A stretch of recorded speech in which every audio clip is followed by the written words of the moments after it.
for grace, for favor. Yeah. This is. Hey Facebook family, it is so good to see you on this magnificent Monday that God has given us. We have just completed a series of studies of messages that we've been doing on stewardship and the aspect of giving. And what we concluded with is one of the most exciting passages for me in the Bible when it comes to this area of giving and stewardship and on how God and what God requires us to give is out of the book of Exodus, chapters 35 and chapter 36. Amazing passage that deals with this whole attitude about our giving and how it is reflected in our actions. And we see that the Bible says in Exodus chapter 35, you get a chance to read it, that they gave with a willing heart.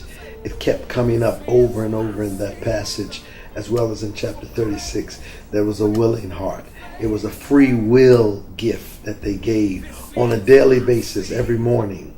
And that infamous passage in chapter 36 where it talks about the craftsman who was building and constructing the very tabernacle that God was going to dwell in the midst of his people.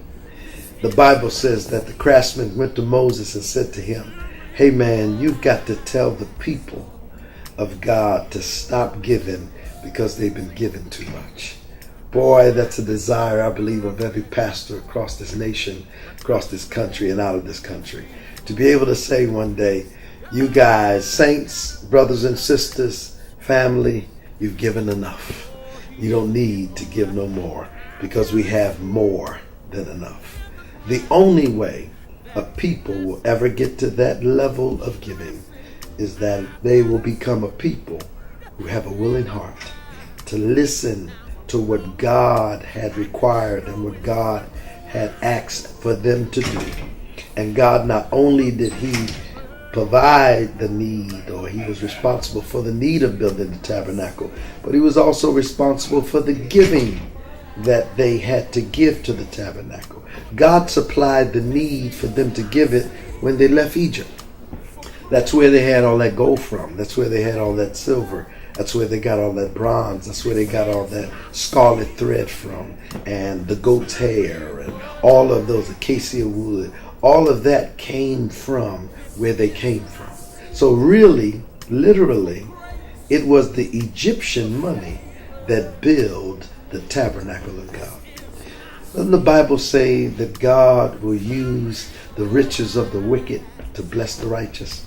So it will be whenever there is a need that God has a need for, he will always be the one who gives the supply as well.